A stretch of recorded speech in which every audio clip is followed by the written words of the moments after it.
Picture this. One sentence issued by a military organization most people outside the region could not even name correctly, and within hours it was moving oil markets on every continent on Earth. Not a missile, not a single shot fired, just words. That is exactly what happened. This week when Iran's Islamic Revolutionary Guard Corps stood up and threatened to strangle the entire world's energy supply. Not just America's, not just Israel's, everyone's. And within about 24 hours, Donald Trump fired back with a response so loaded, so calculated that it instantly became the single most dissected statement of this entire war. Stick around, because this story is moving in real time, and by the end of this video, you are going to understand exactly why oil traders, insurance underwriters, and entire governments across the Gulf are holding their breath right now, tonight, as you're watching this. Let's start with exactly what the IRGC said, because the specific wording here is doing a lot of work. Iran's state news agency, IRNA, carried a statement from the Revolutionary Guard this week warning that Tehran could close every other export corridor that benefits the United States and its allies, not just the Strait of Hormuz itself. The exact phrase used was chilling in how simple it was. Regional energy exports are either shared by all or denied to all. Read that again, because it is not a threat aimed at punishing one country. It is a threat to take the entire global energy system hostage all at once, dragging in Europe, dragging in Asia, dragging in every economy that has absolutely nothing to do with the underlying dispute between Washington and Tehran. This statement came directly on the heels of two other massive developments. Iran had already effectively shut down normal traffic through the Strait of Hormuz, and the United States, under CENTCOM's authority, had reimposed a full naval blockade on Iranian ports starting July 14th at 4 in the afternoon Eastern Time. In other words, this was Iran's answer to being boxed in from two directions at once. If we cannot move our oil, the logic goes, nobody moves theirs either. Drop a comment right now if you had any idea this threat had expanded beyond just the Strait of Hormuz, because here is where the story gets genuinely alarming. Multiple analysts covering this crisis believe Iran is signaling something much bigger than a Hormuz closure. They believe Tehran may be preparing to activate the Houthi movement in Yemen to shut down a completely separate waterway called the Babi. El Mandeb Strait, the narrow gateway connecting the Red Sea to the Gulf of Aden.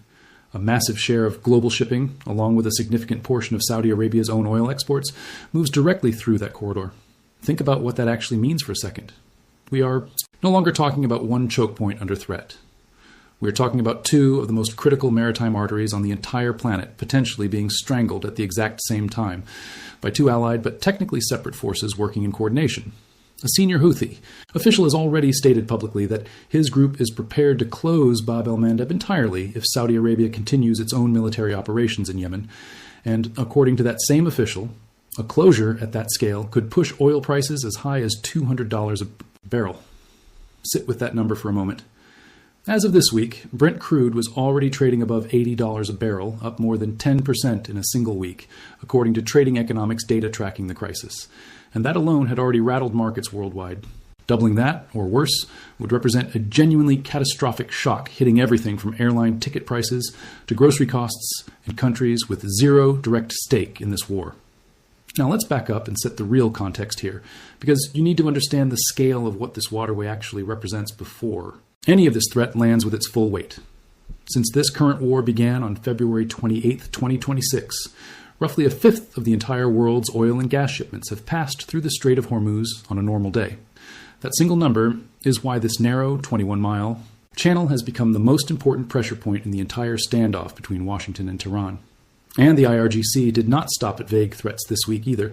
In that same wave of statements, they said the Strait of Hormuz would remain closed until what they called the end of America's evils, and they claimed their forces had already targeted command and control facilities, logistics hubs, and fuel depots tied to the U.S. Fifth Fleet stationed in Bahrain. They also claimed responsibility for setting fire to a U.S. logistics facility in Kuwait and striking an American base in Jordan, specifically targeting aircraft hangars there. Jordan's own air defense systems reportedly intercepted 3 ballistic missiles that entered its airspace from Iranian territory that same day. A detail confirmed across multiple outlets covering the region this week, including Al Jazeera's live coverage of the 6th consecutive night of strikes as of Friday, July 17th. This is not a war of words playing out safely on television screens somewhere far away. Real strikes are happening and real casualties are mounting on both sides right now.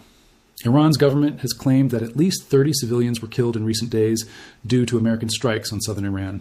while Iran's army separately reported at least 7 soldiers killed in overnight strikes on a military base in the country's southeast.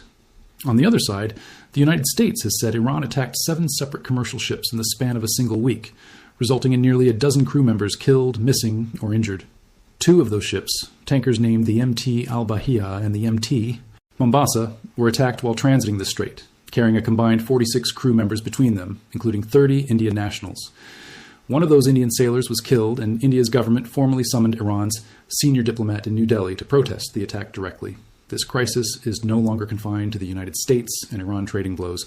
It is actively pulling in civilian casualties from countries that have nothing to do with the underlying dispute at all, and that is exactly the kind of detail that should make you pay closer attention to where this goes next. That is where I want to leave Section 1, right before we get into Trump's actual reply. Because understanding exactly how loaded that response was requires knowing everything that came before it first. Let me know in the comments if you want me to continue, and I'll pick up exactly where this leaves off. Now let's get to the part everyone actually clicked on this video for, Trump's reply. Because when the most ideologically driven wing of Iran's military threatens to choke off the entire region's energy exports, not just America's, you would expect the President of the United States to respond with something equally forceful. He did, but not exactly in the way most people expected. Trump took to Truth Social and delivered a message that reads like both a victory lap and a threat, wrapped into one carefully constructed paragraph. Oil is flowing like never before, thanks to the awesome power of the United States military, he wrote, and then did something worth paying close attention to. He specifically named and praised 3 individuals: Secretary of War Pete Hegseth, Chairman of the Joint, Chiefs of Staff General Dan Kane, and Commander of U.S. Central Command Admiral Brad Cooper. He credited them directly for what he described as keeping the Strait of Hormuz open to all ship traffic, with one very specific exception: Iran.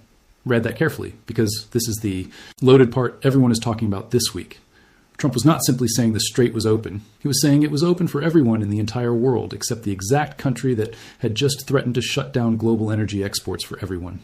He placed blame directly on what he called Iran's lying, violent, malicious leadership, writing that their actions were taking the country down a path toward total destruction. That is about as sharp a rhetorical counterpunch as a sitting president can deliver on a public platform. But here's what makes this reply genuinely strategic, rather than just venting.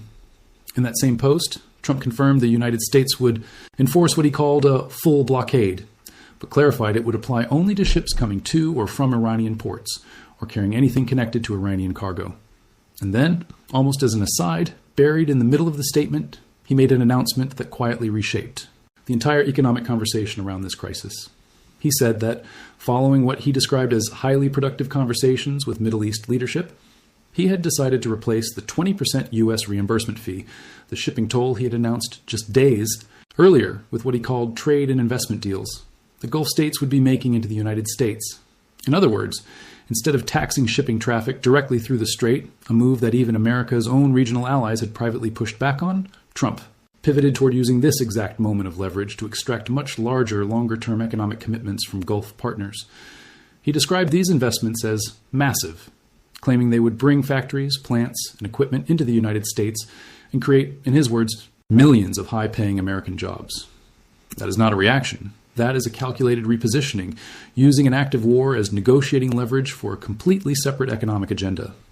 Drop a comment if you think this trade and investment pivot is going to actually materialize into real signed deals, because that is genuinely one of the more interesting threads to watch coming out of this entire statement. Bloomberg data shared by market analysts this week showed that while Trump was celebrating oil flow, U.S. refiners were simultaneously enjoying what one report called historic profits, with refining margins nearly tripling since the start of 2026, even as roughly 10% of global refining capacity sat offline. That contradiction, a president celebrating smooth oil flow while margins spike and capacity remains constrained, is worth keeping in the back of your mind as this story develops further. This was not Trump's first flip-flop on the Hormuz question either, and understanding that history actually makes this latest move even more revealing.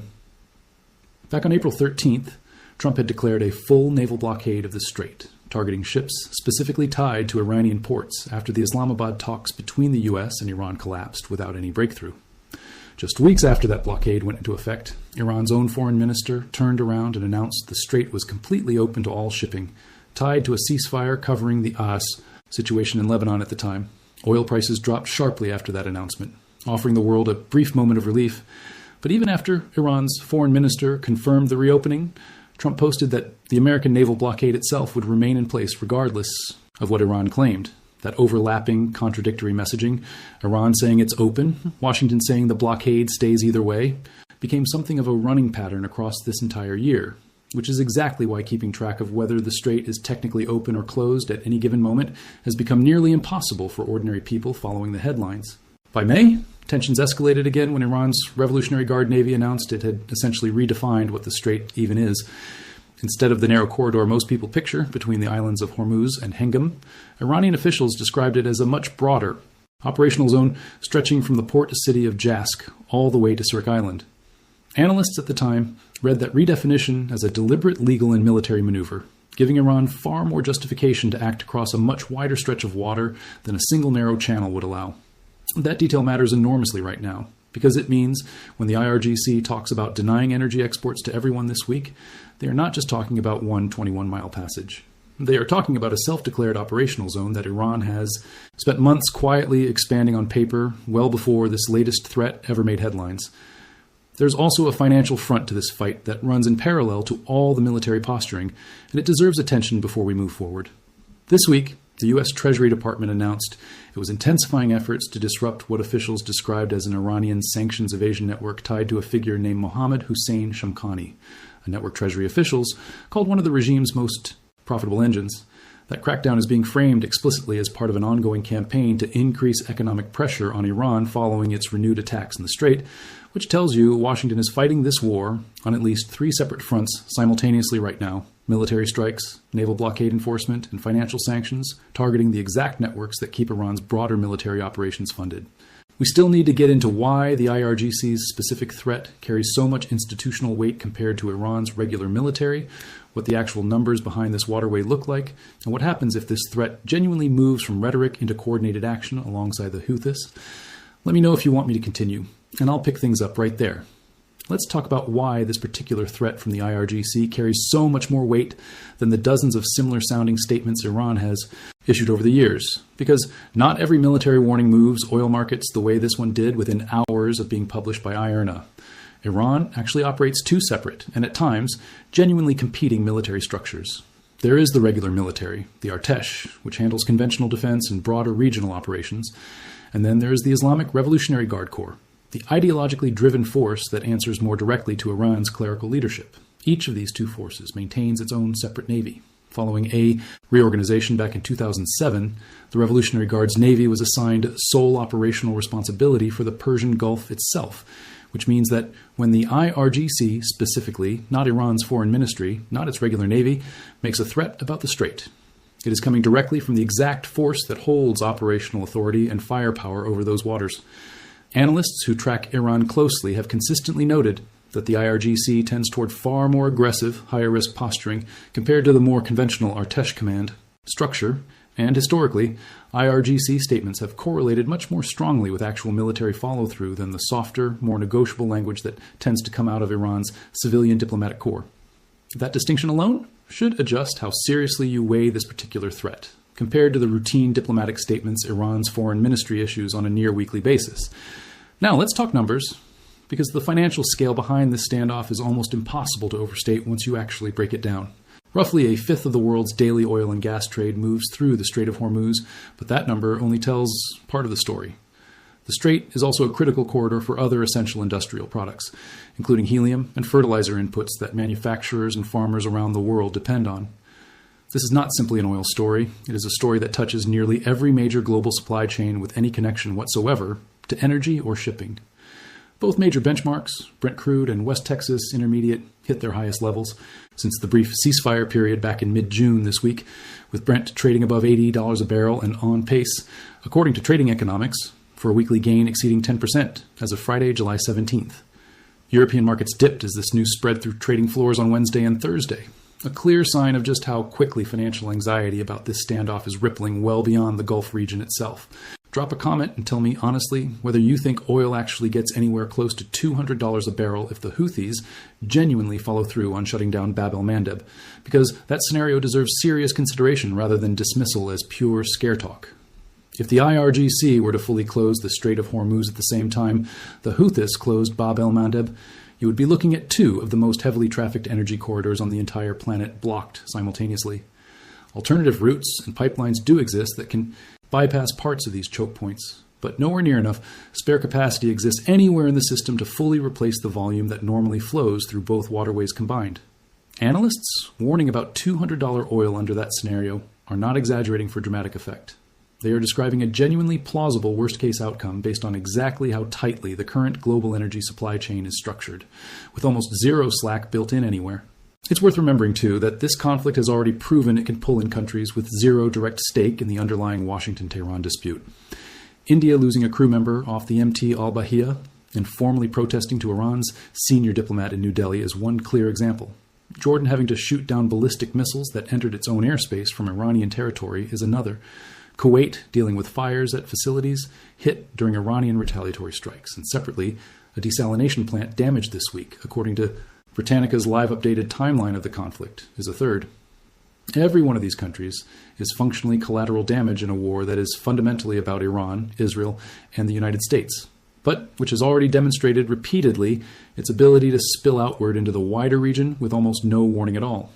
Given all of that, Trump's loaded reply starts to look less like simple bravado and more like a very deliberate, multi-layered attempt to manage perception during an extremely volatile week.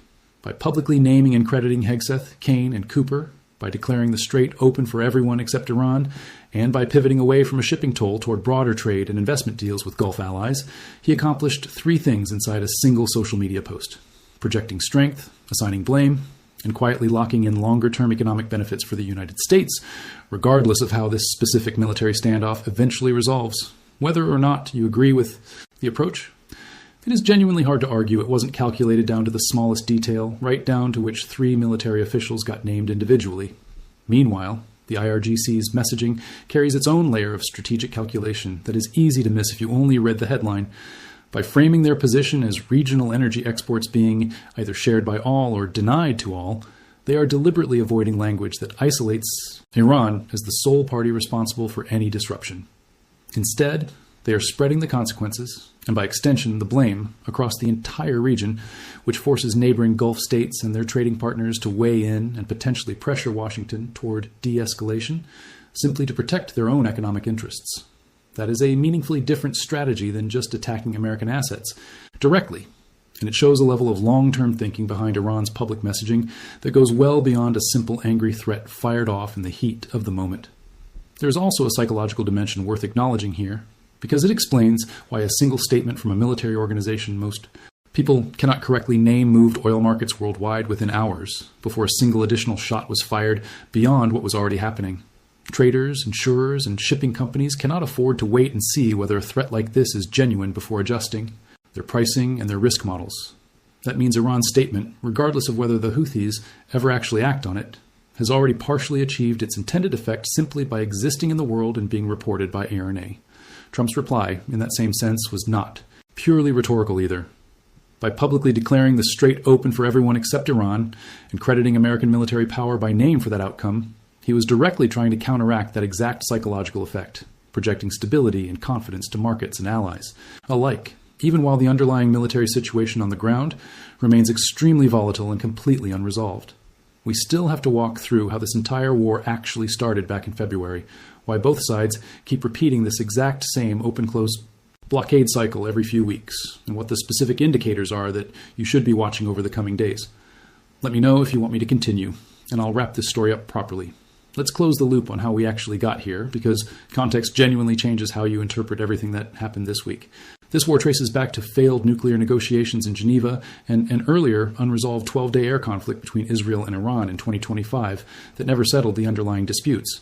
Those failed talks left both sides deeply distrustful of each other, setting the stage for a much larger confrontation once diplomacy finally broke down completely.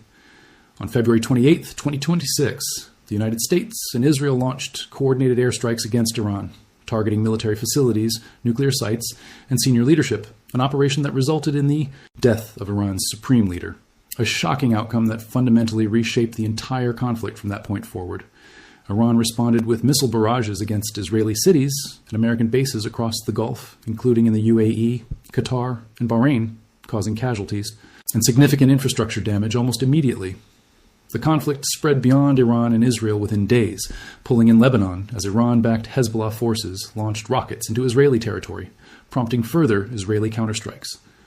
Just days later, on March 4th, Iran made its first major move regarding the strait, officially declaring it closed and threatening to attack any ship that attempted to pass through anyway. That single declaration set off a chain reaction that has essentially defined this entire year. Shipping companies pulled back immediately. Oil markets reacted within hours. And from that point forward, the strait has repeatedly opened, closed and reopened again, depending entirely on the state of hostilities between Washington and Tehran at any given moment. It is worth walking through how many times this exact cycle has already repeated, because it explains why nobody in the shipping or insurance industry is taking this latest IRGC threat lightly. In April, Trump declared a full naval blockade, specifically targeting ships tied to Iranian ports after the Islamabad talks collapsed with no breakthrough.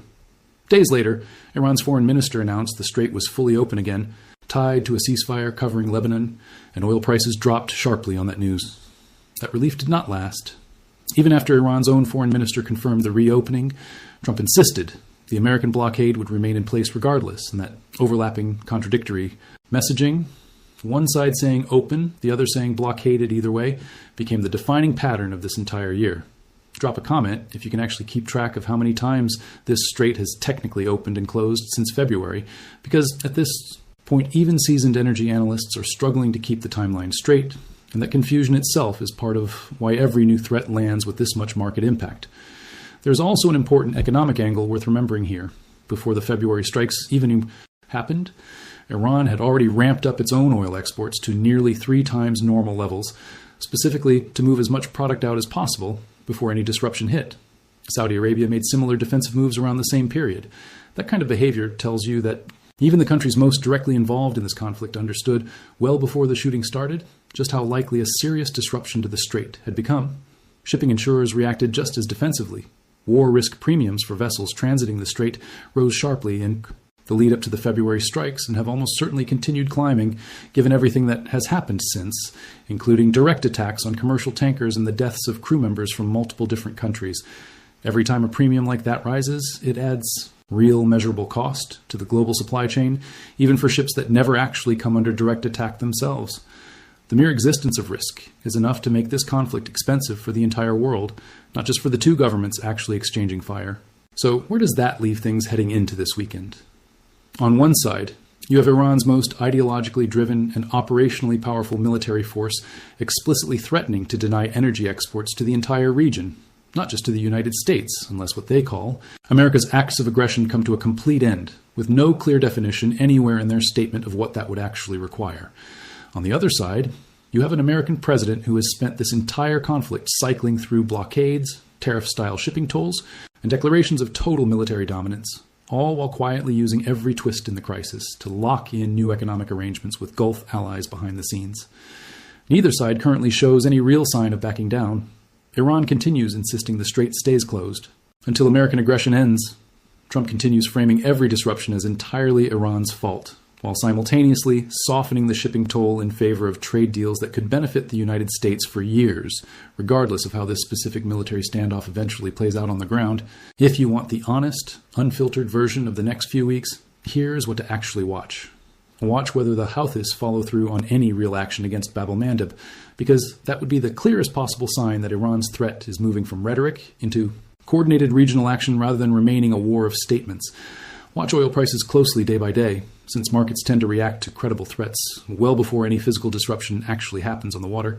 And watch whether Trump's pivot toward Gulf trade and investment deals produces any concrete signed agreements in the coming weeks, since that would tell you whether his administration genuinely sees long-term economic advantage as a real priority here, or whether it was simply a talking point buried inside a much larger military statement. What makes this particular moment in the conflict so significant is the sheer scope of what is now on the table. This is no longer just about one narrow waterway between Iran and Oman. With the added signal about the Houthis and Bab el-Mandeb, we are potentially looking Two of the world's most critical energy corridors being threatened simultaneously by Allied forces working in coordination, something this war has not seen at this scale before. This is not a distant, abstract geopolitical argument playing out somewhere far away with no connection to your life. It is a live, unfolding crisis with the genuine potential to reshape global energy prices, international shipping costs, and everyday economic stability for months to come, depending entirely on how the next few weeks actually play out on the ground and on the water. If this breakdown helped, you understand exactly how loaded that exchange between the IRGC and Trump really was this week, hit the like button and subscribe before you go, because based on how quickly this situation is escalating, 6 countries hit in a single week, 2 choke points now potentially in play. At once, the next major development could come within days, not weeks. I'll be tracking every part of this as it unfolds, so I'll see you in the next one.